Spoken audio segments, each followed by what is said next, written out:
আসসালামু আলাইকুম। আপনারা সবাই কেমন আছেন? আমি আলহামদুলিল্লাহ ভালো আছি। আশা করি আপনারা ভালো আছেন। এটা হচ্ছে আমার চাচাতো বোন। ওরা খেলাধুলা করতেছে। একসময় ছোটোবেলা আমরা খেলতাম। ওদের খেলা দেখলে আমাদের একটা ফিলিংস আসে, একটা অনুভূতি হয়। সেই ছোট্টবেলায় ফিরে যেতে ইচ্ছে করে। কি রান্না করবেন? ইলিশ মাছ দিয়ে কবি। ছোটোবেলা আমরা এইভাবে খেলতাম। অনেক ভালো লাগে ওদের খেলা দেখলে, আসলে অনেক সুন্দর। সব কিছু পাউডার যা আছে সম্পূর্ণ নিয়ে আসছে। আর হচ্ছে আমার বড় ভাগ্নি, আমার বড় ভাগ্নি সব ওই পাশে খাড়া রাখছেন। পুতুল এটা আপনার মেয়ে নাকি? না, আমাদের পুতুলটা কিভাবে সাজাইছে, বাবা রে বাবা। না ঠিক আছে, সুন্দর হয়েছে পুতুলগুলা। আর এই পাশে কি খাড়ি পাল সব মাঝে মুজে রাখছেন নাকি? আরে ছোটবেলা ফিরে যেতে ইচ্ছে করতেছে। সেই সুন্দর সময়টা আর কখনো ফিরে পাবো না আমরা। এক সময় আমরা খেলতাম। আপনারা হয়তো ছোটবেলা এরকম খেলাধুলা করছেন এক সময়। ঘোড়াকে গরু বানাইছে ওরা। ঘোড়া গরু হয়ে গেছে। ওরা তপে তপে খেলাতেছে, মাঝে মধ্যে পাতা দিয়ে মোবাইল করে কথা বলে।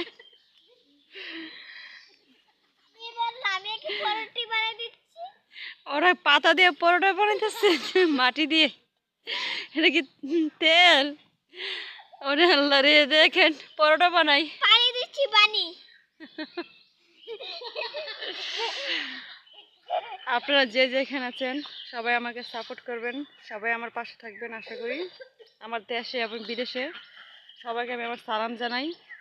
সবাইকে আমি অনেক স্নেহ করি যে সবাই আমার পাশে থাকবেন। আমি নতুন একটা ইউটিউব খুলছি, কারণ ভিউজ আসে না, সাবস্ক্রাইবও হয় না। মাঝে মধ্যে ভিডিও করতে একটা মনও চায় না, তার জন্য গ্যাপে গ্যাপে ভিডিও দিই আমি। ভিডিও ভালো লাগে না করতে এত। কারণ যদি সবাই একটা লাইক একটা কমেন্টস পাইতাম তাহলে হয়তো বা ভিডিও করার একটা মন মতো থাকবে। কারণ সবাই যে একটা আমার ভিডিওটা কমসে কম যে 4 মিনিট করে দেখা তারপরে চলে যেত, তাহলে একটা কথা হতো। কেউ আমার ভিডিও দেখেও না, কিছু ভালো লাগে না। যে আমার ভিডিও দেখবেন অন্তত একটা লাইক দিবেন, কমেন্টস করে জানাবেন প্লিজ। তাহলে একটা মনের মধ্যে একটা হয় যে না, আমার ভিডিও দেখছে একজন, হয়তো বা আমাকে সাপোর্ট করতেছে বা আমার পাশে থাকবে। যদি আমার ভিডিও কেউ নাই দেখে বা কেউ লাইক নাই দেয় বা কেউ কমেন্টস নাই করে, তাহলে মনের মধ্যে ওইটা থাকে না।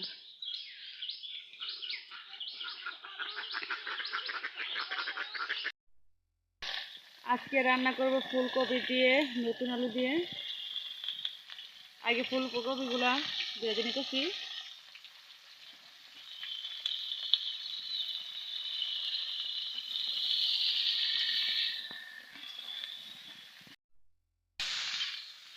ঢাকনাতে ঢেকে দিলাম, সিদ্ধ হোক এই ফাঁকে। আমি মাঝে মধ্যে উল্টে পাল্টে দেই, তলা লেগে যাবে এবার।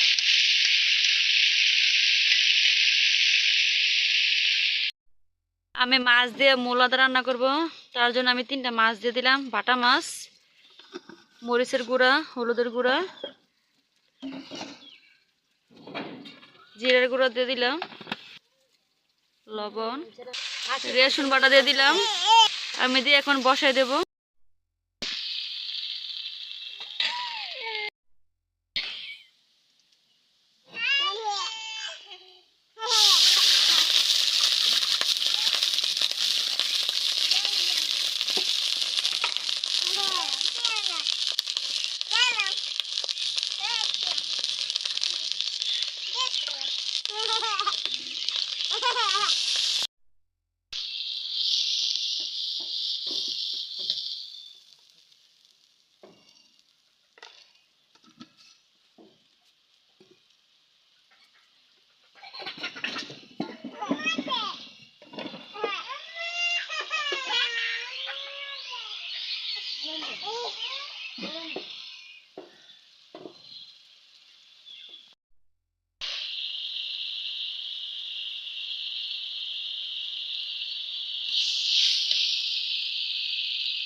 আমার মশলাটা কষানো হয়ে গেছে, এখন আমি ফুলকপি আর আলুগুলো দিয়ে দিলাম।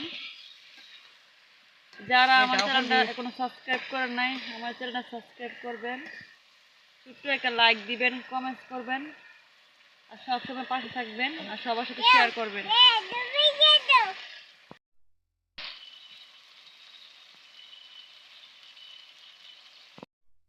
মাছগুলো দিয়ে দিলাম, পানি দিয়ে দিলাম, এখন ঢাকনা দিয়ে ঢেকে দেবো। আমার ফুলকপি হয়ে গেছে, এখন আমি ধন্যবাদ নামিয়ে নেব। সবাই ভালো থাকবেন, সুস্থ থাকবেন। আল্লাহ হাফেজ।